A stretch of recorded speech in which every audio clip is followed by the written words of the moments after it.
देश का ऐसा कोई कोना नहीं होगा जहां हम नहीं जाएंगे और हिंदू विरोधी लोगों की ठटरी और गठरी दोनों बांधकर या तो देश निकाला करवाएंगे या उनकी घर वापसी करवाएंगे। चाहे वो बिलासपुर में शिवलिंग के ऊपर किया गया कुकृत्य हो, उसमें एक पकड़ा भी गया है, शायद इस्लाम धर्म का कोई व्यक्ति, मजहब का व्यक्ति था, वो पकड़ा गया है। ये सबसे बड़ा प्रायोजित तरीके से हिंदुओं को डराने का षड्यंत्र है। आइलम मोहम्मद में, आइलम महादेव में भी बुराई नहीं होनी चाहिए, पर यदि आप सरतन से जुदा का नारा दोगे तो न कानून छोड़ेगा न इस देश के हिंदू छोड़ेंगे। संभल से चलते बरेली के जो बाकी मुंड है उनकी छठी कब उठा रहे हैं? यूपी में अभी पदयात्रा है, फिर संभल हम जाएंगे और उन नक्कटों की भी ठटरी मारेंगे, चिंता मत करो। देश का ऐसा कोई कोना नहीं होगा जहां हम नहीं जाएंगे और हिंदू विरोधी लोगों की ठटरी और गठरी दोनों बांधकर या तो देश निकाला करवाएंगे या उनकी घर वापसी करवाएंगे।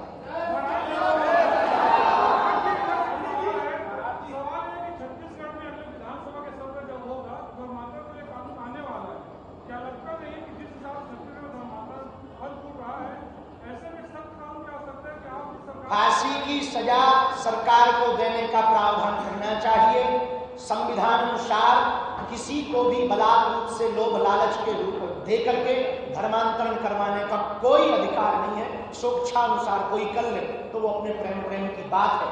बलात् रूप से षड्यंत्र करके, पाखंड दिखाकर, अंधविश्वास फैलाकर धर्मांतरण करवाना पाप है, महापाप है। इसके खिलाफ सरकार को फांसी का प्रावधान लाना चाहिए।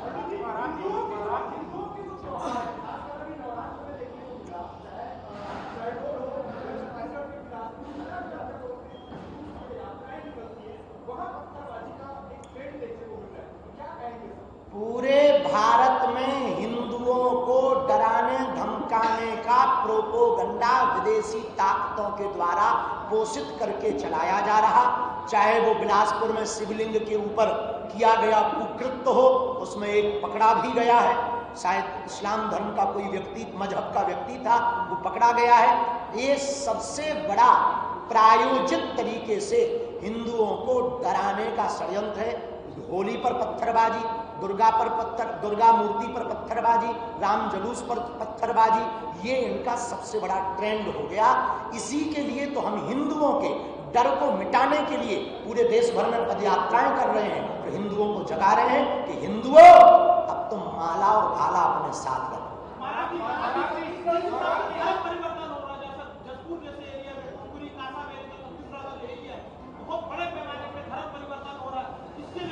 सरकार को अपनी नींद इसके लिए और खोलनी चाहिए। शायद यहाँ की सरकार थोड़ा सक्रिय हो रही है और सक्रिय होने की आवश्यकता है और वहाँ के स्थानीय हिंदुओं को सक्रिय होने की आवश्यकता है और खासकर जो धर्मांतरण कर रहे हैं उनको जगाने की आवश्यकता है। स्वधर्मे निधनम श्रेया परधर्मो भयावह। अपने बाप को ही बाप कहो, पड़ोसी के अंकल को बाप मत बनाओ।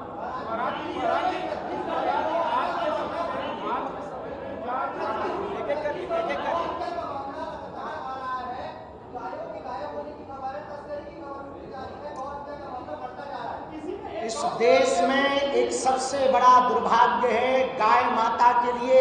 इस देश में गौ रक्षक तो बहुत है, गौ सेवक कम है। गौ रक्षक के साथ गौ सेवकों की यदि संख्या बढ़ जाए तो सड़कों से गाय माता आवासों में पहुंच जाए और गौ माता सुरक्षित हो जाए।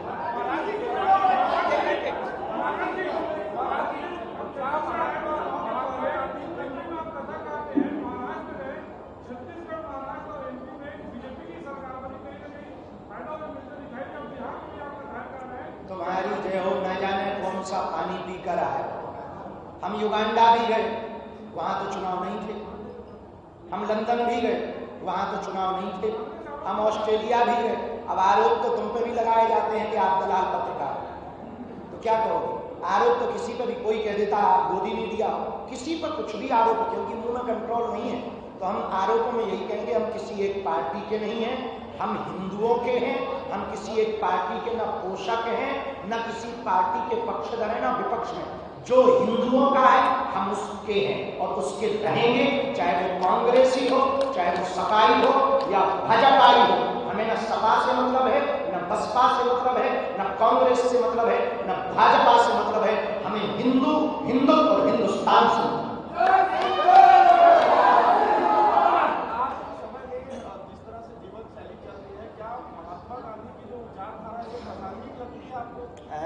महात्मा गांधी की जो विचारधारा है, क्या विचारधारा आपने महात्मा गांधी की पढ़ी है? उनकी जो विचारधारा है, कौन सी ऐसी? जवाब न दो, जो के कहते हैं कि कुछ बोलो नहीं, शांत रहो, अहिंसावाद की बात। अहिंसा धर्म है, इसमें कोई संदेह नहीं है, लेकिन जब कोई बलात् रूप से आपको मारने आ जाए तो स्व की रक्षा करना भी धर्म है, इसको भी नहीं भूलना चाहिए। अहिंसा परमो धर्म, हिंसा धर्मो तथैव च, आगे का श्लोक है, अहिंसा परमो धर्म, हिंसा धर्मो तथैव च। फिर भी कोई हम पर हिंसा करे, हमें मारे, तो आत्मरक्षा करना संविधान में भी धर्म है और अध्यात्म पुराणों में भी धर्म है।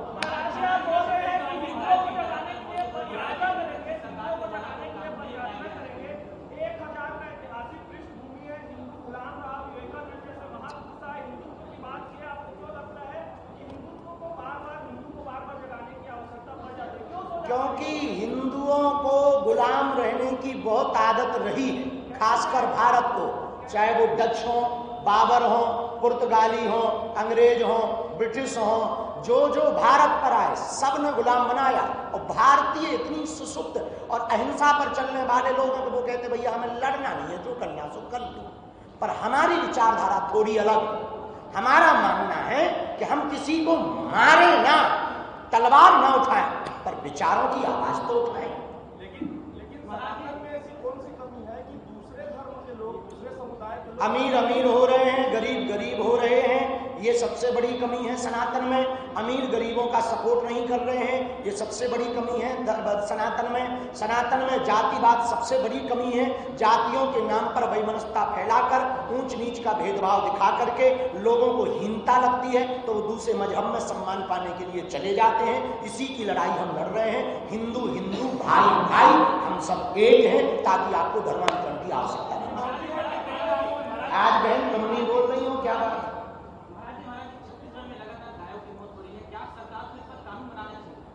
जी देखो, कानून से हमको ज्यादा पता नहीं कि क्या बदलाव होगा, क्योंकि महाराष्ट्र में भी राज्य माता बनाया गया। बल्कि छत्तीसगढ़ सरकार को अब हम सुझाव दे सकते हैं, आज्ञा नहीं दे सकते हैं, क्योंकि हम शासक नहीं हैं। गुरु आदेश नहीं देता, गुरु तो उपदेश देता है। तो हमारा उपदेश ये है छत्तीसगढ़ सरकार को, यदि हर तहसील स्तर पर गो अभ्यारण्य 5-5 हजार गौ माता का बना दिया जाए, ये समस्या ही निपट जाए। हमारे पास समाधान है। 5000 गौ माता का एक गो अभ्यारण्य प्रत्येक तहसील स्तर पर हो, तो एक जिले में कितनी सड़कों पर गाय होगी? 20,000 ही होगी ना। 20,000 से ज्यादा तो होगी नहीं। लोग 4 तहसीलों में 20,000 गाय माता गो अभ्यारण्य में चली जाएंगी, सड़कों से गाय माता दूर हो जाएंगी, गाय माता सुरक्षित भी हो जाएंगी और वो गोचर भूमि भी सुरक्षित हो जाएगी।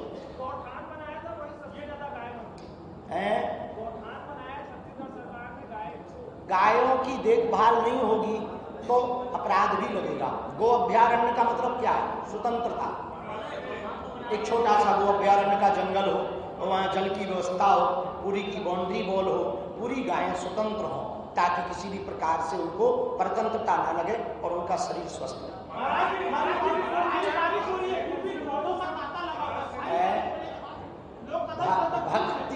भक्ति पर बारिश खलल नहीं कर सकती। रायपुर में यही एक नई चीज कल देखने को मिली है। इंद्रदेव भी बागेश्वर बालाजी के भक्तों का बाल बांका नहीं कर पाए।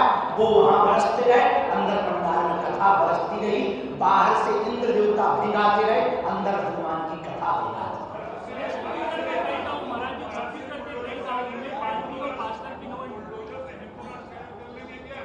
देखिए, बुलडोजर से हिंदू राष्ट्र कायम नहीं किया जा सकता है, लेकिन विचार परिवर्तन से हिंदू राष्ट्र किया जा सकता। परंतु सठे साक्षम समाचरे, तो हमारा घर फोड़ोगे तो तुम्हारा भी कानून के द्वारा फूटना चाहिए।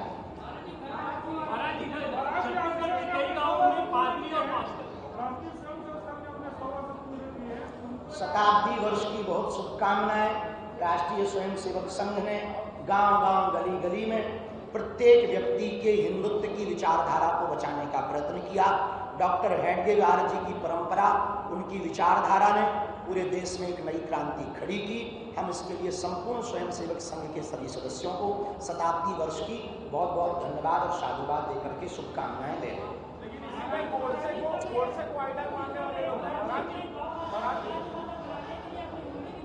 गाय माता का हमने बोल दिया, बहुत अच्छी बात बोल दी है, उसको लागू थोड़ा बहन जोर से। हमारा अभी खुद का बन जाए, अभी हम सीमेंट खरीद करके बिके जा रहे हैं। एक ही जगह बन जाए, पहले बागेश्वर धाम पर वो चल जाए, उसके बाद में हम लंबी लंबी घोषणाएं करेंगे। और हमें लगता है कि ये सबको करना चाहिए। हम अस्पताल धाम का बनाकर चला लेंगे तो फिर इसके बाद में हम आपको बताएंगे कि छत्तीसगढ़ में खुलेगा नहीं।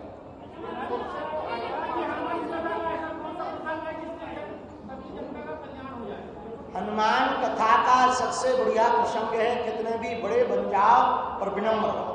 हनुमान जी से ये सीखो, विनम्रता यदि आपके जीवन में आ जाएगी तो जीवन में आधे से ज्यादा झंझटें तुम्हारी ऐसी निपट जाएंगी। आप बड़े पत्रकार बन जाओ तो फिर प्रोटोकॉल देखोगे, घड़ी देखोगे, टाइम पे नहीं आए, बाहर में गया, हम नहीं लेंगे अब इंटरव्यू, हम जा रहे हैं। उससे होगा क्या? नुकसान दो होगा। एक तो माइंड पे आपको टेंशन आएगी, प्रेशर आएगा। दूसरा, आपको बहुत कम लोग लाइक करेंगे। तीसरा, स्वीकारोक्ति समाज से खत्म हो जाएगी। चौथा, आप जो है समाज से बाहर दृष्टि में, वैसे नहीं दृष्टि में।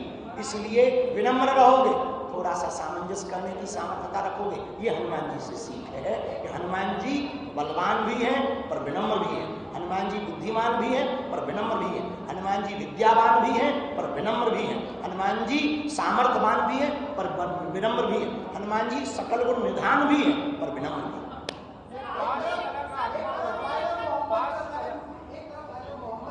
हाँ, वो कोई बुराई नहीं। आई लव मोहम्मद में, आई लव महादेव में भी बुराई नहीं होनी चाहिए। पर यदि आप सरतन से जुदा का नारा दोगे तो न कानून छोड़ेगा न इस देश के हिंदू छोड़ेंगे। सर, आपको नहीं लगता कि जिस तरीके से मुस्लिम और अन्य समाज के लोग होते हैं वो अपने फल को लेकर जो किताबें होती है उसका अध्ययन करते हैं, केवल हिंदू एक ऐसा समाज होता है जो कि बाकी चीजों को पढ़ते हैं, लेकिन रामायण महाभारत बाकी ग्रंथों का नॉलेज नहीं रखते, तो इसलिए उसको पढ़ते हैं। कुछ पढ़े लिखे हिंदुओं पे धर्म के नाम का फोबिया हो गया। अब पूछिए कैसे?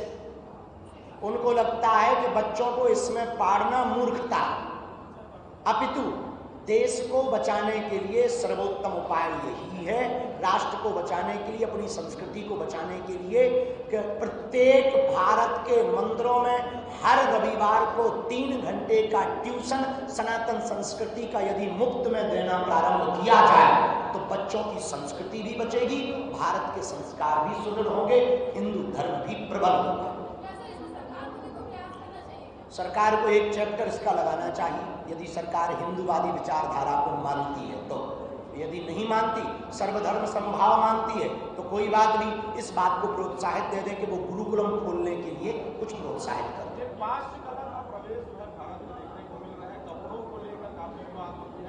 कपड़ों पर हम कुछ बोलेंगे तो लंबा विवाद गहरा जाएगा। इस देश में नहीं तो तुरंत कह देते हैं कि आपकी बड़ी छोटी मानसिकता है।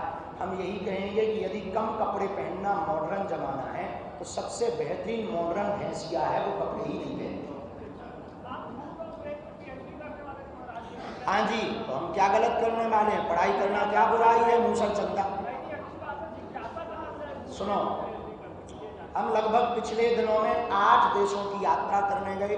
ऑस्ट्रेलिया, न्यूजीलैंड, युगांडा और फिजी और लंदन, बहुत देशों में जाने के बाद दुबई, ओमान, मस्कट, इन देशों की यात्रा हमने इस साल की, 8 देशों की। इन यात्रा को करने के बाद ये समझा कि हमारे पास जो हनुमान जी की कृपा है, पैरानॉर्मल शक्तियों, नेगेटिविटी को दूर करने के लिए, नकारात्मक शक्तियों को दूर करने के लिए, उसके लिए विदेशों में हमें मान्यता कम मिलेगी जब हमारे पास कोई डिग्री होगी, क्योंकि पढ़े लिखों को तो डिग्री चाहिए।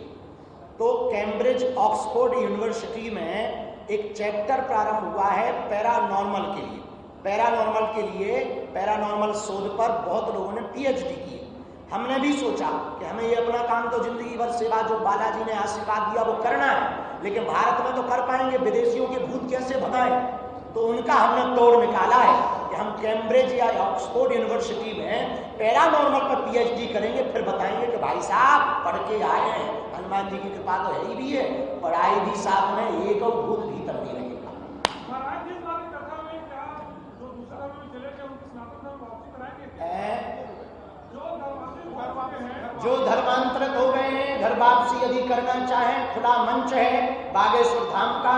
यहाँ रायपुर छत्तीसगढ़ में आज 5 तारीख है, आज से 8 तारीख के बीच में आवे, और हमारा प्रयत्न है कि इस कथा में भी घर वापसी हो, चूंकि 2023 में यहाँ पर की थी। छत्तीसगढ़ के कई गांवों में पादरी और पास्टर की नो एंट्री का 7 नवंबर से 16 नवंबर।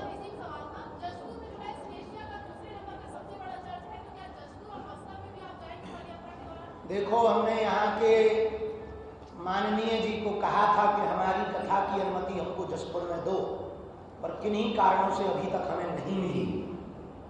यदि मिलती है तो हम पूर्ण स्वैच्छिक रूप से जसपुर में कथा करने की बहुत प्रबल भावना रखते हैं। यदि कथा नहीं होगी तो जब भी हमको अनुमति मिलेगी, चूंकि हमारे सिद्धांत में हमारे पूर्वजों ने कानून को, संविधान को स्वीकार किया है, तो हम कभी भी कानून हाथ में नहीं लेते। इसलिए जब भी हमें अनुमति मिलेगी तब हम बस्तर क्षेत्र में कथा नहीं तो पदयात्रा तो करेंगे। सभी वरिष्ठ नेता आ रहे हैं, तो क्या एक बार फिर से पहल करेंगे कि अनुमति मिल जाए कथा करने की? एक बार कहा जा सकता, अब किसी को हमारी बात का ये एक ही बार ही गंभीरता ना हो। हम एक बार तुम्हें समझाएंगे, जब ना समझो तो हम समझ जाएंगे कि तुम्हें नहीं समझना है, हम ही समझ जाते नहीं समझने वाले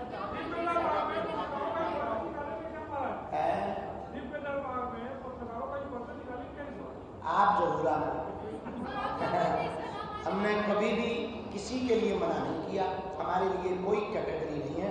हमारे लिए पत्रकार भी उसी भाव दृष्टि से हैं जैसे बागेश्वर पंडाल में, कथा पंडाल में बैठे हुए लोग हैं। ना कोई बड़ा है ना छोटा, ना तार्किक ना बौद्धिक। हम जब विदेशों में पर्चा खोलते हैं, जब विदेशों में अर्जी लगाते हैं, आपने पढ़ा न्यूज, युगांडा के प्रधानमंत्री ने भी अर्जी लगाई। तो ये युगांडा के प्राइम, अब उन्हें हिंदी नहीं आती, हमें अंग्रेजी नहीं आती, लेकिन अपन अर्जी ठोक के आ गए। तो आप कौन से जो है अफ्रीका के हो, भारत के हो, कोई बुराई नहीं, पत्रकार में कोई बुराई नहीं। हम बिल्कुल पर्चा खोलेंगे यदि हमको प्रेरणा हनुमान जी की लगेगी, लगती है हमें। देखो, हम अपने मन से नहीं कह पाते, हमें जो प्रेरणा लगती है उस आधार पर यदि जरूरत रही और गुरु कृपा हुई तो एक चीज हम करना चाह रहे हैं जो पिछले वर्ष में शुरू में किया था, 2 दिन का दरबार लगाया था, और यदि गुरु आज्ञा लगेगी तो हम यहाँ 2 दिन का दरबार लगाएंगे। धन्यवाद। छत्तीसगढ़ वालों, 7 नवंबर से 16 नवंबर तक तैयारी करो। प्रतिदिन शाम 3 बजे से 5 बजे तक गुड़ियाली वाले हनुमान जी में कथा के लिए आप सबको हमारा निमंत्रण है। कल का दिव्य दरबार दोपहर 12 बजे से 2 बजे तक लगाया जाएगा, और कल की कथा 3:30 बजे से 6 बजे तक की जाएगी। कल 6 तारीख है, 12 बजे से 2 बजे तक दिव्य दरबार में पहुंचना ना भूलें। गुड़ियाली हनुमान राय। और चेला हो गई खुजली। नहीं, 16 नवंबर को हिंदू राष्ट्र बनाने का प्रण होगा, संकल्प होगा हिंदू राष्ट्र। तो बेचारा हमारे छतरपुर से तुम आई दे रहा है का खुजली कर बमीछा गरई के हो तुम, हमारे मोहतर इतने का कर रहे बन गए। आज तक देखिए, बहुत अच्छा है, बहुत अच्छा। आप लोगों का प्रेम हम कभी नहीं भूल पाएंगे। छत्तीसगढ़ के रायपुर के पत्रकारों का कभी सहयोग नहीं भूल पाएंगे। पूरे जीवन भर के लिए पूरे पत्रकारों को धन्यवाद, खासकर रायपुर के पत्रकारों को धन्यवाद।